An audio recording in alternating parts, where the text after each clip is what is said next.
Welcome to Modern Day Abigails, a women's outreach of Calvary Chapel, Pearland. 2 Corinthians 5:17 says, "Therefore, if anyone is in Christ, he is a new creation. Old things have passed away. Behold, all things have become new." So let's listen to God's Word, where everyday lives transform and where we can become the women God created us to be.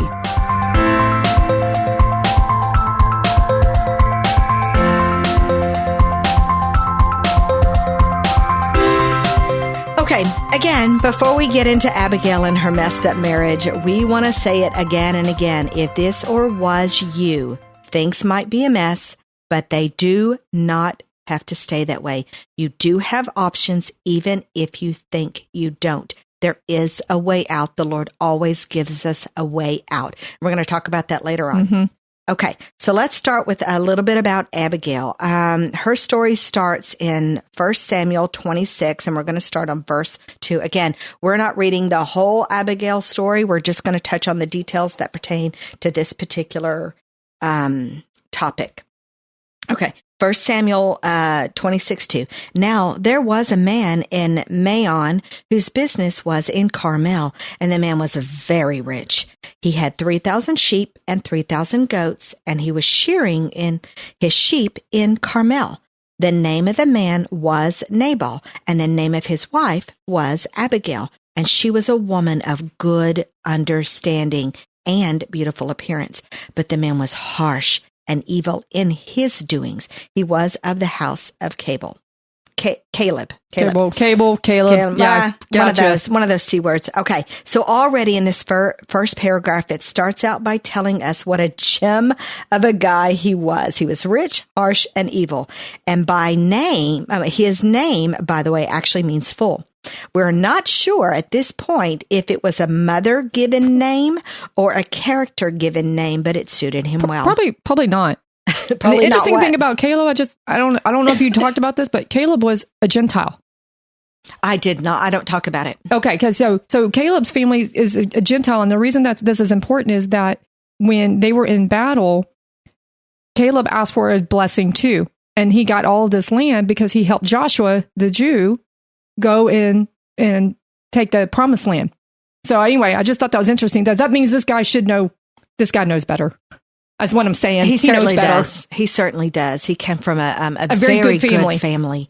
And, but sometimes there's one. Oh, yeah. There's always, there is. Sometimes there's more. And I doubt the mom looked at her child and said, he's such a fool already. Probably that is, we don't actually get to know his real name because he was such an idiot that we don't even get to know his real name. His mama probably didn't want anybody to know. Yeah, and I think it was a nickname. No, it never says, but I think it was a nickname.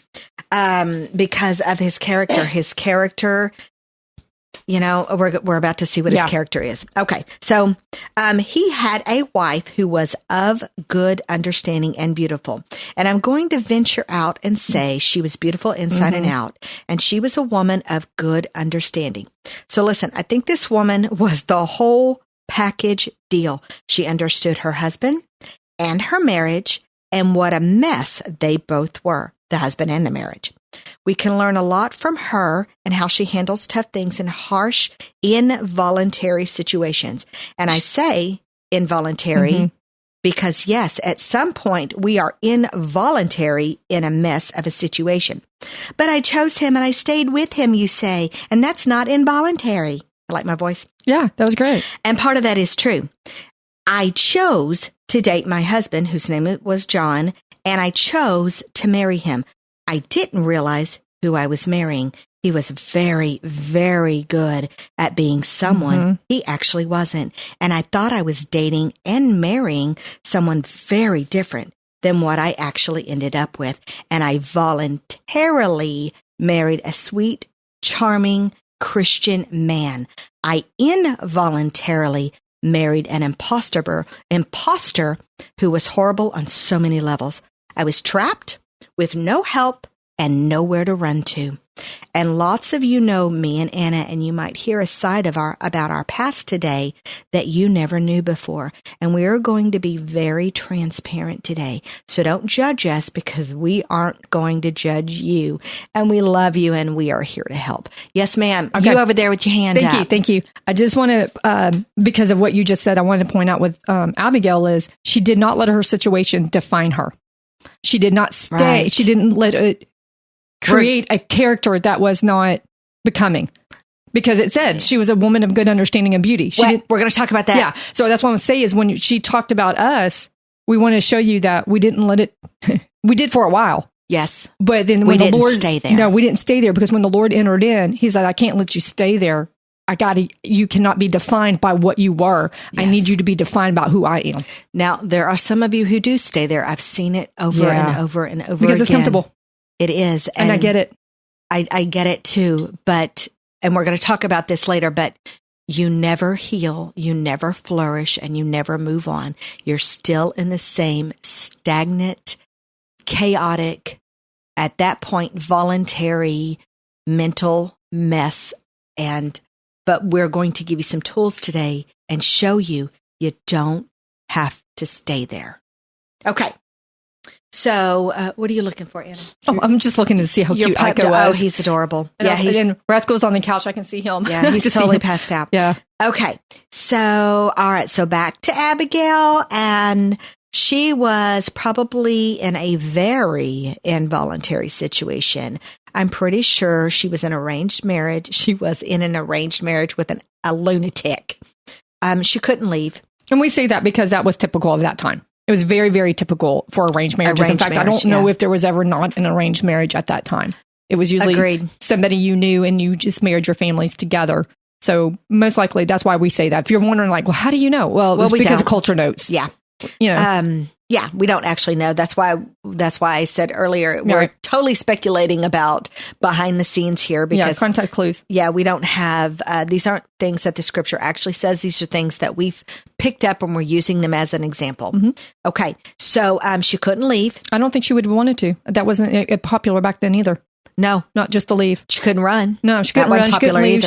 She couldn't, she had no real choice except she chose to flourish anyway. Yes, she did. And even if she had someone to run to, even if she had someone to run to, she couldn't because of the times and the culture that she lived in. She was trapped in her situation. So my question is, are you? Are you trapped? Even if we get even if we get out of the chaotic mess, we are never the same. Our minds are still trapped. My mind was trapped for a good 6 months. But when we're in that type of situation, we do not come out of that type of situation unchanged, unscathed, or unscarred. It just doesn't happen. And if you did, you are in complete denial. And we have the tools to help with that too. Right.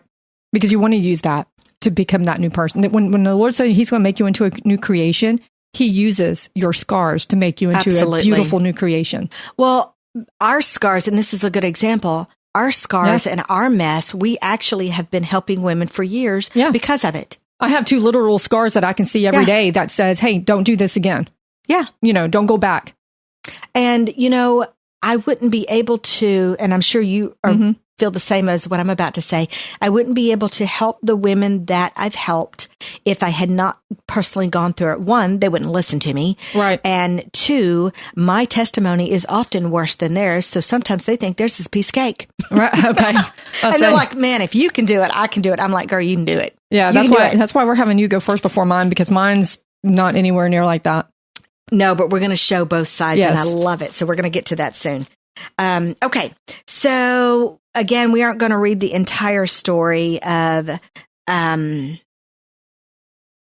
Abigail and Nabal, but we're going to talk about his fabulous decisions because he made some good, fabulous decisions. Okay. That's sarcasm. One thing that happens is that King David is wandering around and he's helping Nabal's shepherds out by protecting them. It was customary for the owner of the shepherds to pay homage to the protectors, even if they were voluntary protectors. So David sent some men out to ask for food and provisions, and Nabal, so David sent men to Nabal, who was the owner of these shepherds and sheep, and he was asking for food and provisions, and that was customary at that time. And Nabal, being the stand-up guy that he was, he gave them tons and tons of things. Okay, now, does that sound like Nabal? The Nabal that we know and love? Nope. He basically scoffed and laughed and mocked him, which I guess he thought was a great idea. And he happened to be the only one who thought that was a great idea, because when David found out, he gathered his men and he headed over to Nabal's to slaughter him and all the guys in his household. He was going to take them out. This is the man Abigail was married to.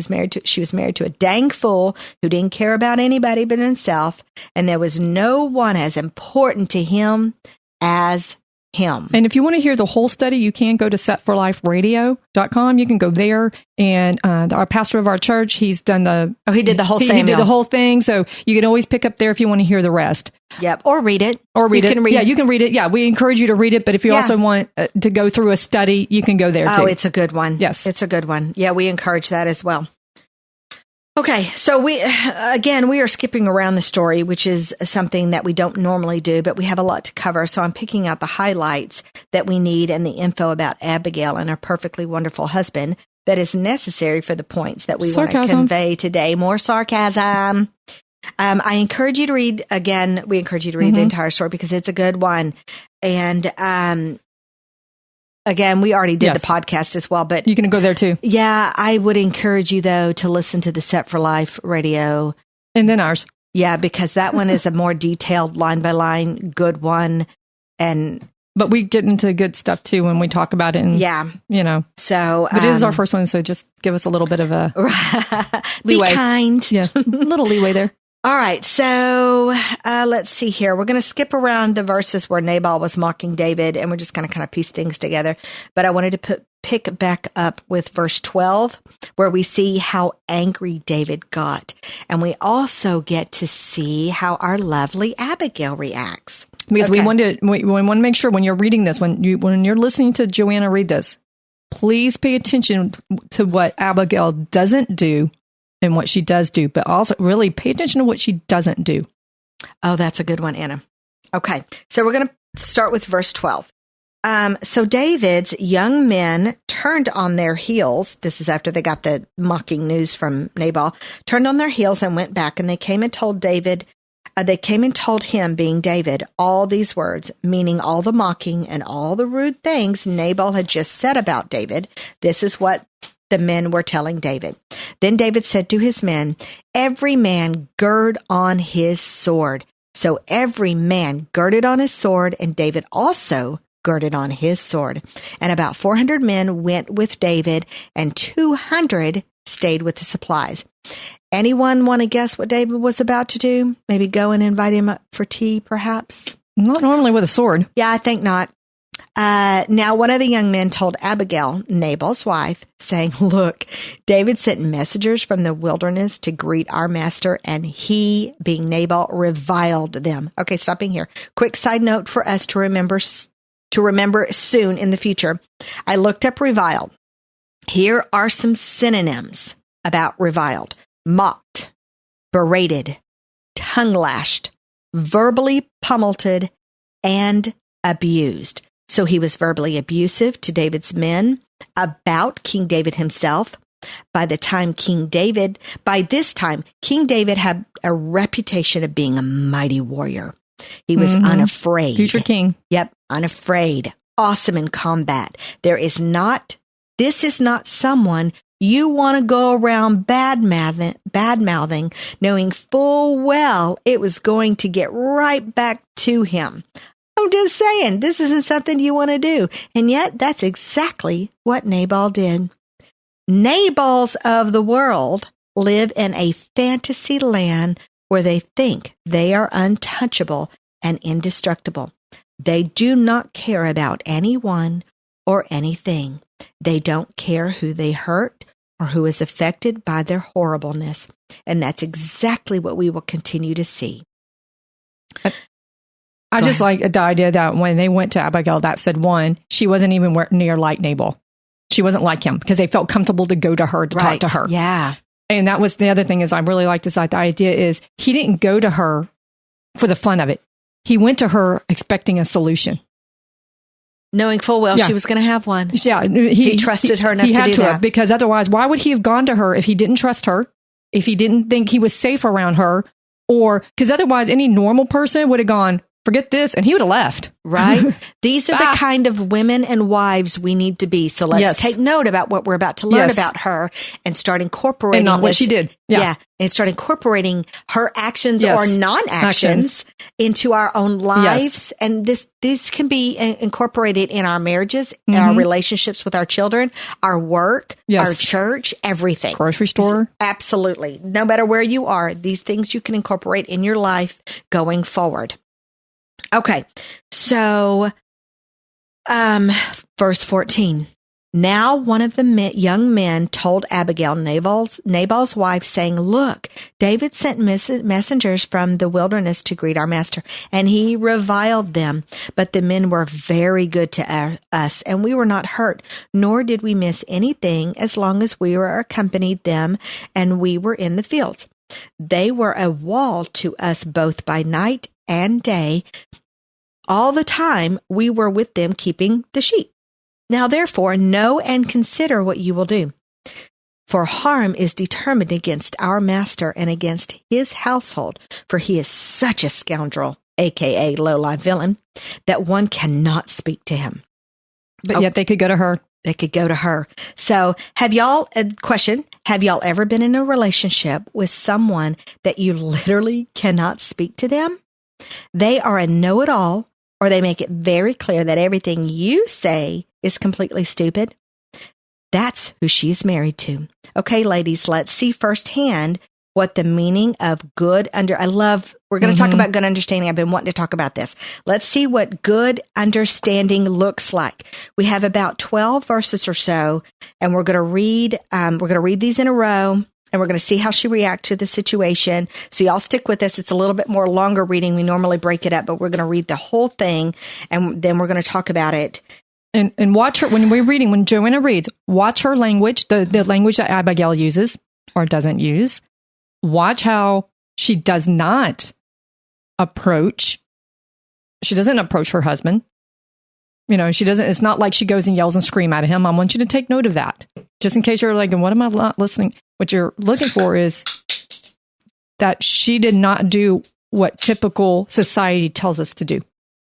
Right. So we're going to break that down. Yes. And, but yes, it's good to be paying attention to it. And let's see what she does and doesn't do. Yes. How she reacts or doesn't react. And these are things that are so important for us to learn. And already these are good tools to start packing away in your toolbox. Okay. Again, this is long. Stick with us. And we didn't want to break it up because it just needs to go together. Yes. Okay. So verse 18. Let me switch my reading over here. Okay. Then Abigail made haste and took. She made haste, y'all. She made haste. She didn't wait around. Nope. And it was immediate. You can tell. Then she did. It was immediate. Right then. Here we go. Yeah. She's like, all right, we're doing this. Here we go.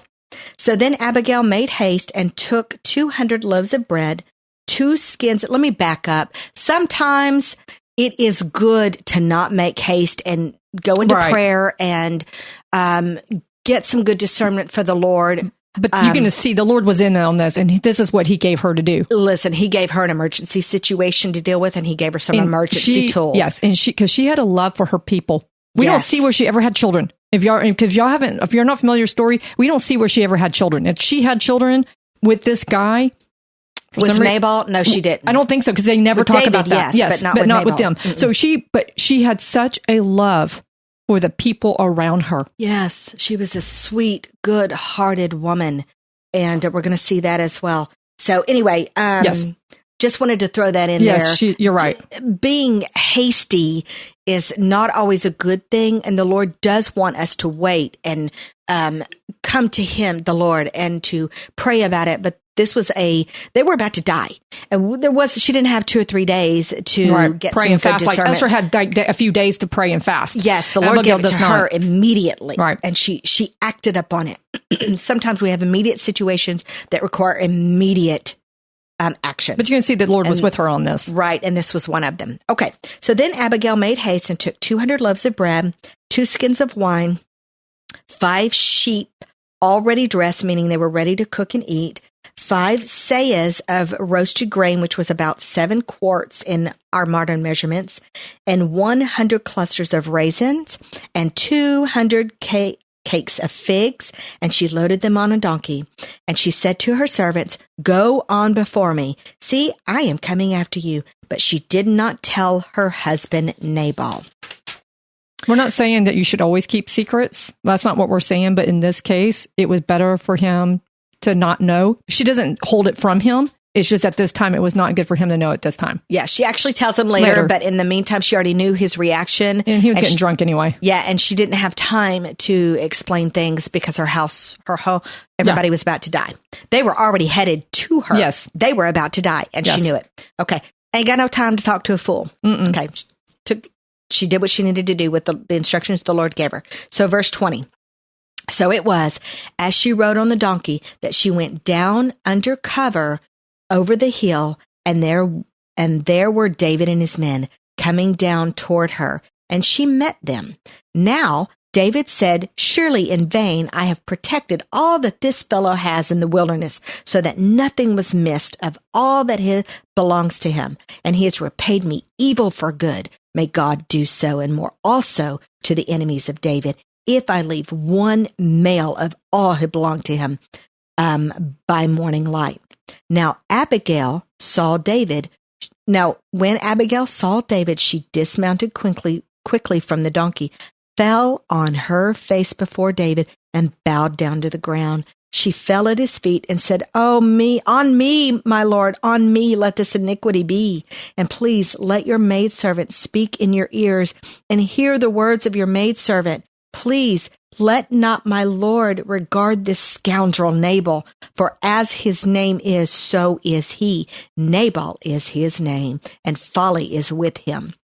But I, your maidservant, did not see the young men of my Lord whom you sent. Now therefore, my Lord, as the Lord lives, as your soul lives, since the Lord has held you back from coming to bloodshed and from avenging yourself with your own hand, sorry, I lost my place.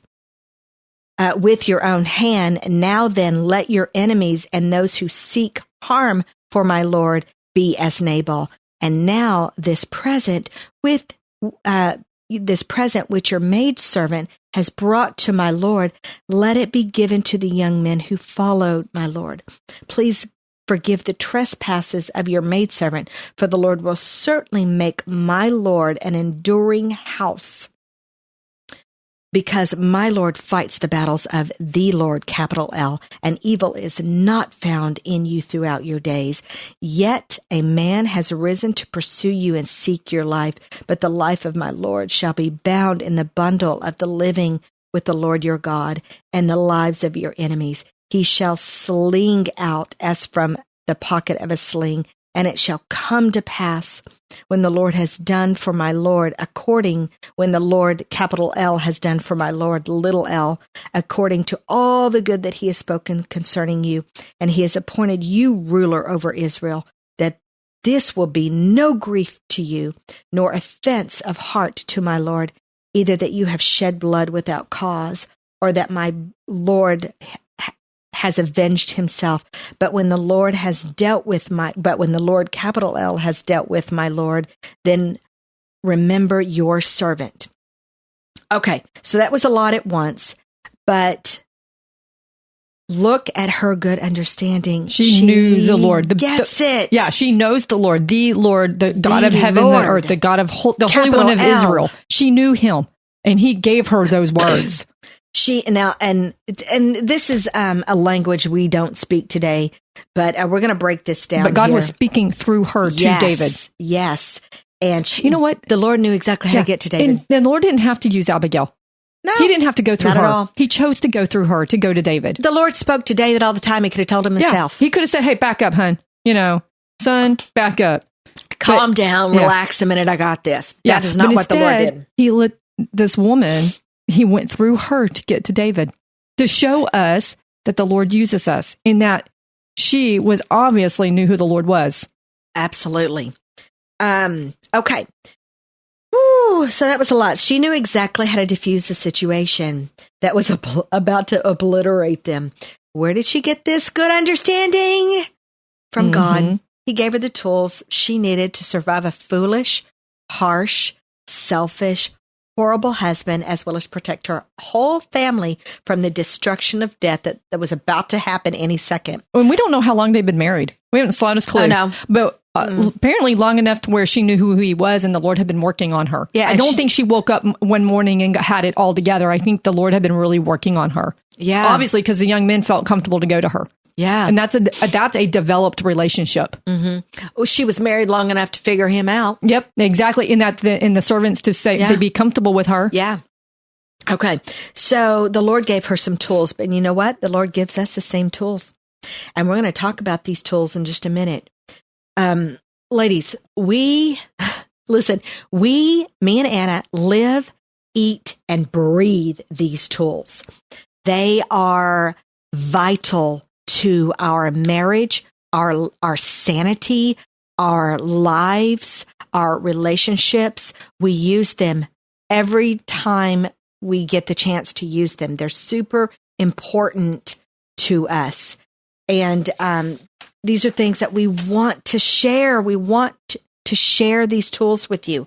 Okay, so we need y'all to be paying attention, get a piece of paper and write these down if you want to. Unless you're in your car, please don't. Yes, don't do that. If you're in your car listening, please don't. Yeah, but you can go back and listen to the podcast and write them down then, okay? Memorize them, something. Yes, so let's see how David reacted to her words. We're going to start in verse 32. We're going to look to see, did he take out his sword? Did he strike her down? Did he freak out on her?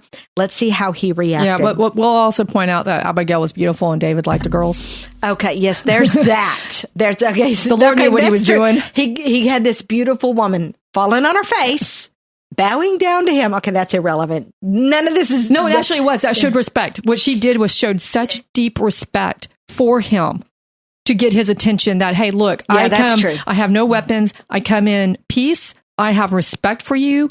If you really want to take your wrath out on somebody, take it out on me. Yeah. She was willing to take the wrath. Completely vulnerable. Which is a great on purpose parallel, because Jesus said the same thing. He went before the Father and bowed and said, let the wrath be on me so that I can protect those who gave their lives, who want me in their lives. Yeah. Like Anna said at the beginning, this whole story is a Jesus parallel. Yes. It's all through it. Because we didn't make this stuff up, ladies. It's in the Bible. We've been the foolish ones in God's eyes. Absolutely. I've certainly been a Jesus went before the Father and bowed himself to him, saying, look, let the wrath be on me, and so I can save these people who are willing to follow after me.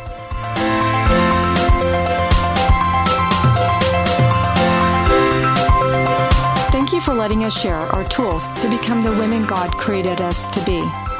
If we encouraged you today, visit us at moderndayabigails.com. Remember, you are loved, cherished, and prayed over.